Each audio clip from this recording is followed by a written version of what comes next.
Welcome, and it's time for the New Year's edition of The Dungeon Crashers. I'm Guy. And I'm Zapeel, and both of us from the Dungeon Crashers hope everyone had a happy holidays. Since this is the season of giving, let's give that subscribe button a click and the like button as well. Let's not forget to get that bell on if you want to be notified when we post new videos. Exactly. Well, last video we focused on a charismatic build based on role-playing situations. And at the end of that video we said that this video was going to be the opposite, a simple strength-based bruiser. And it might not be that simple, but it's definitely a bruiser. We haven't done many strength-based builds so far, even though they often make for great characters. This is mostly because dexterity is a kind of a power stat. It works for initiative, armor class, attack and damage with range and finesse weapons, and is important save and much more. Whereas strength doesn't serve as many purposes as it, but if you are playing a lightly armored character, dexterity is usually the better choice. Right. But some characters are better off using strength. Paladins, who typically want heavy armor and have strength as a multi-classing minimum, are best off using strength. You absolutely can do a dex-based paladin, but there isn't really a good reason to. Barbarians are best with strength because rage only works with strength-based attacks. Again, you could do a dex barbarian, but why? Fighters can either be strength or dex, depending on what you're going for, but they're certainly very good with strength. For this build, we're going to pick up a bit of dexterity since we're going to be using medium armor and need some, but mostly we want strength. We're using Barbarian to start, specifically the Path of the Beast. This is a really fun subclass, and will work perfectly with one of the things I want to do with this build, and that is grappling. Grappling is an underused ability in D&D, but a very good one. It only works on certain creatures, so I wouldn't build a character specifically around it, but a character that can use it effectively can brutalize a lot of enemies. We won't be taking the grappling feat because it's just awful. It actually makes you worse at grappling than you did if you didn't take it. So you spend a feat to get weaker, so it's not worth it. We'll be using a few feats to get better at grappling, and they will also be generally useful. And deciding on a race for this character was tough. Any race with a strength boost will work, especially if it also gets constitution boost. I narrowed it down to 3 and they're all equally good. The Bugbear lends itself to a stealthier character, but still strong, and the reach is great. Mountain Dwarves have everything we want, and I was very tempted, but I ended up going with Variant Human. Not so much because it's better, it really isn't, but because it starts doing what we want right at first level. For background, we're going to take Outlander. It works for this build for many reasons. The concept that you're a loner from the wilderness works really well with the whole lycanthrope theme of the Beast Barbarian, and the skills athletics and survival are useful for you, especially athletics. For ability scores, we went by point buy and we took 15 in strength, 13 in dexterity, 15 in constitution, 8 intelligence. Nothing about you says you're a smart guy. There might be smart barbarians, but you are not one of them. And we also took 10 in wisdom and charisma. We can put more on them, but we don't want negatives. We use our ability boost to put 1 to constitution, making it 16, and 1 to dexterity, making it 14. For our human bonus feat, we take Tavern Brawler for a number of benefits. First off, it gives you a +1 to strength or constitution, and we use it to make our strength 16. It also gives you proficiency in unarmed attacks that do a d4 damage and proficiency with improvised weapons. The ability we are here for allows you to make a grapple as a bonus action when you hit with an unarmed attack or improvised weapon. This is also invaluable for this character. A little bit about grappling here. It isn't complicated, but you should definitely read the rules about grappling and shoveling before playing this character. Both are alternate forms of attack that use the attack action. If you have multiple attacks, you can substitute those attacks for one of them. A creature with grapple has a speed reduced, that is grappled, has their speed reduced to 0 and can't gain any bonuses to speed. It doesn't seem like much, but it basically makes one of the enemies stuck on you, and it's worth doing. The only negative you get is that you need a free hand to grapple, so using a shield isn't practical. And if you move while you're grappling a person, your movement speed is halved.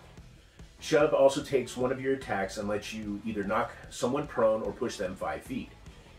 You want the first one.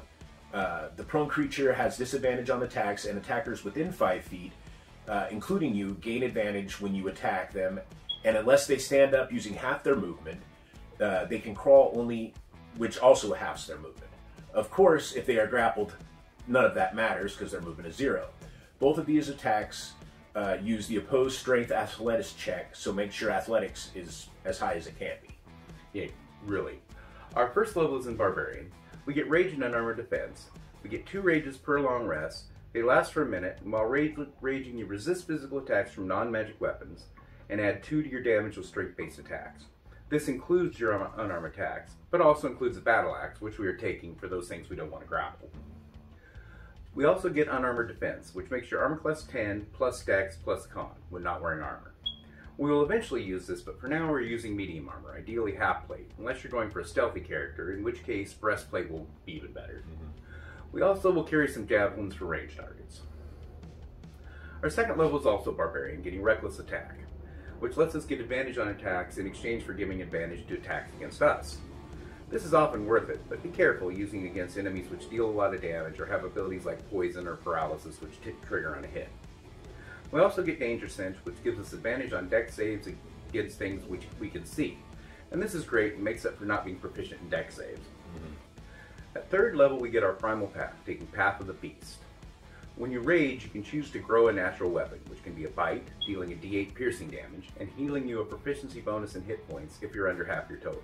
It can also be a tail, which has a 10-foot reach, and also deals a d8 piercing damage. And as a reaction, you can roll a d8 and add the number you rolled to your armor class against the attack that triggered the reaction. Use this after an attack is determined to have hit you, if you don't use this ability, and that can make that attack miss. Both these are really good, especially if you're low on hit points in a fight. But what we use most is claws. They give you a d6 slashing attack, and you can make an extra attack with the claw whenever you attack with your claws. This isn't a bonus action, it's part of your attack action, just like extra attack, which it stacks with. This leaves you your bonus action open for other things, like your free grapple from Tavern Brawler.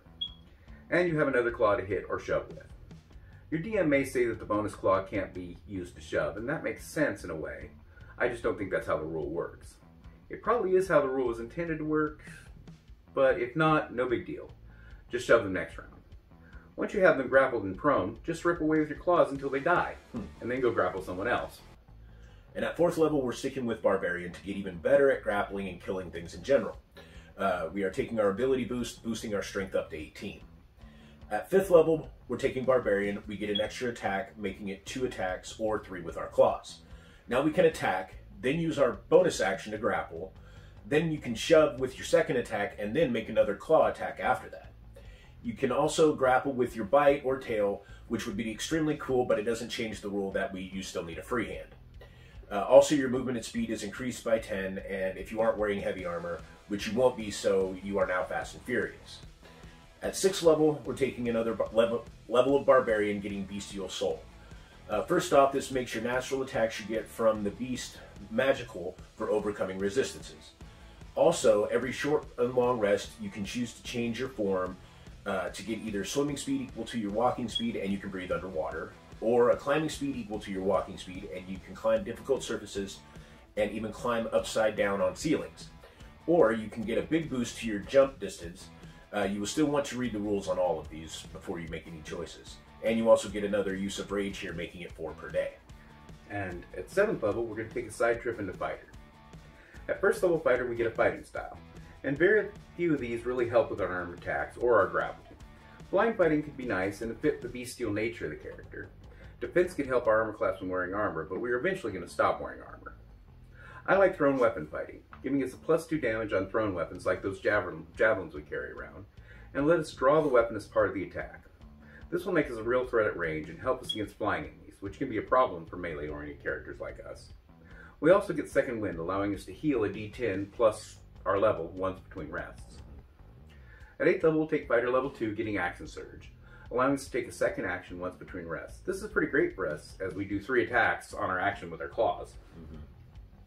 At 9th, we take 3rd level Fighter, getting a subclass, and we're taking Battle Master, giving us 4 superiority die that we can use for maneuvers. All of the maneuvers except one will work for us. Sadly, the brace maneuver specifically says attack with a weapon. The others say make a melee weapon attack, which does count unarmed strikes and natural attacks, but brace says with a weapon, which sucks, because it would be awesome for us. Now this distinction doesn't make a lot of sense. I can't see any reason why you could use this maneuver with a dagger save, but not your claw or your tail. The tail even has reach. If your DM wants to ignore the restriction and let it work with unarmed attacks, then by all means take this. But we're going with rules as written for this video. And we start with 3 maneuvers. We're going to take Trip, which lets you add your superiority die to the damage of an attack you hit with, and the opponent has to make a strength save or be knocked prone. I'm sure you see the value here. We hit with a claw doing a d6 plus strength, then add a d8 for the superiority die. Then if they fail their save, they're knocked prone. Then we use our bonus action to grapple them while they are prone. Then we attack with 2 more claws with advantage because they're prone. Our next maneuver will be Menacing Attack, which adds your superiority die to the damage of an attack and forces them to make a wisdom save or be frightened of you until the end of your next turn. Frightened creatures get a disadvantage on attacks and ability checks as long as you're within their line of sight and can't willingly move closer to you. This lets you give disadvantage to creatures you aren't grappling, and the disadvantage on ability saves is great because both avoiding and escaping grapples is an ability check. Lastly, we take Riposte. If your DM allows Brace to work, probably take that instead, but this is almost as good. It lets you use a reaction to attack someone who misses you with an attack, and add the superiority die to damage. If you have someone grappled and they try to attack you, they will probably miss, letting you use this to punish them for trying. But better yet, if you aren't grappling someone and they miss with an attack, you can use this to hit them, and then use your bonus action to grapple. Bonus actions can be used once per turn whenever something happens that would allow you a bonus action. So it can be used on other people's turns, even if you used one on your turn. Situations that allow this aren't common, but are great when you can get them. Definitely. At 10th level, we're taking 4th level of Fighter for an ability boost, which we are going to use on our Constitution. This makes our AC with unarmored defense 16, so if you are using breastplate, you can ditch that armor now. If you are using half plate, you might hold on to it for a while. Unless you just really want to be the shirtless guy fighting a dragon with nothing but a pair of shorts and a big bag of javelins. In that case, go for it. At 11th level, we take our 5th level of Fighter. And since we already have an extra attack from Barbarian, we're just getting hit points here. At 12th level, we're taking our 6th level of Fighter. And we're going to cap our strength, increasing attack and damage, and a save DC for our Battle Master maneuvers. At 13th level, we're taking our 7th level of Fighter, getting two more maneuvers.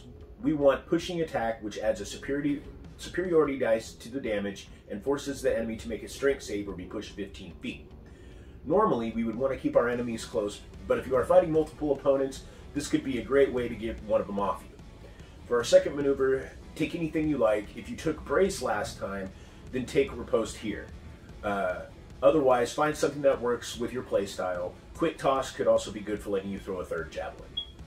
At 14th level, take 8th level of Fighter for another ability boost to cap our Constitution. If you are still wearing armor at this point, you don't have any reason to anymore because your unarmored defense is equal to half plate.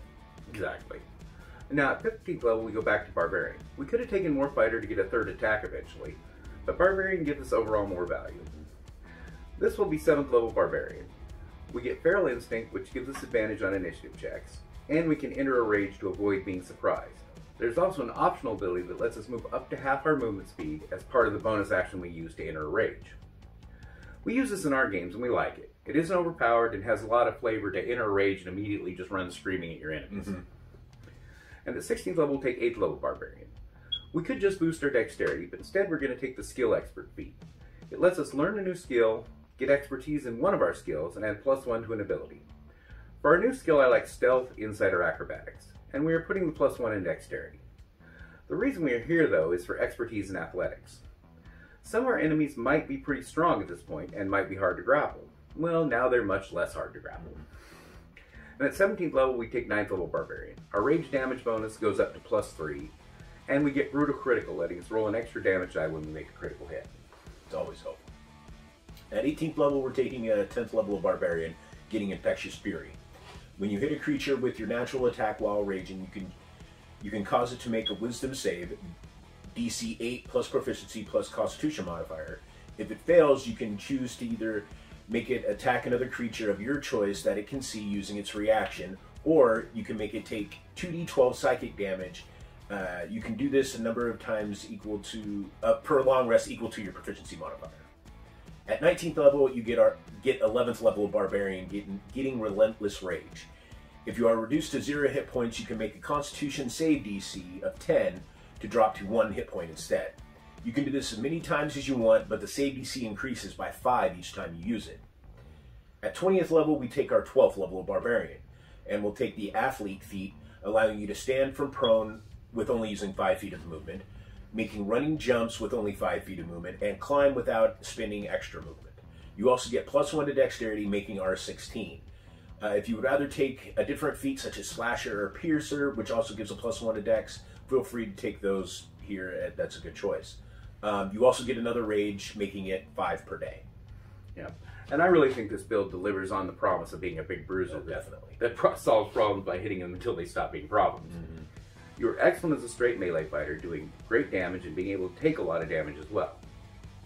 You're pretty good at range with your javelins, but it isn't your best mode of combat unless you get a magical thrown weapon or two. Now, when you grapple a foe, you really shine. Who or whatever you grapple will have a really big problem in combat, while you are free to just rip them apart. Remember though, this doesn't stop enemies from casting spells, and things like Misty Step or Thunder Wave could allow opponents to escape the grapple, and something significantly stronger than you could just break free. This isn't a big problem though. You're fast and tough and can deal a lot of damage, so just run them down and tear them apart. Now, if you can find room in this build for the Mage Slayer feat, that would be excellent. It allows you to make a melee attack as a reaction against anyone within 5 feet of you that casts a spell, and giving them a disadvantage on any concentration save they make. This would stop people from easily using magic to escape you. Yeah, that Thunder Wave and Misty Step, they can't use that anymore. Well, they can, but you get an attack on them when they cast it. So, and thank you for joining us during this busy time of year. We know everybody's busy with the holidays and New Year's. We hope you had a happy holidays and a wonderful New Year. If there are any questions, comments, or you also have a build idea, please leave it in the comments section below. We'll be happy to answer. Also, for those new players out there, if you have any game questions or situations that you have questions about that are in your home games, please feel free to ask us. We'll answer them as quickly as we can. Leave them in the comments section below. Since this build was basically a werewolf, and we don't want anybody to think we're just straight Team Jacob, so next week we'll be building a vampire type build, but this one definitely won't be a sparkly one. So look forward to that. So until next time, cheers.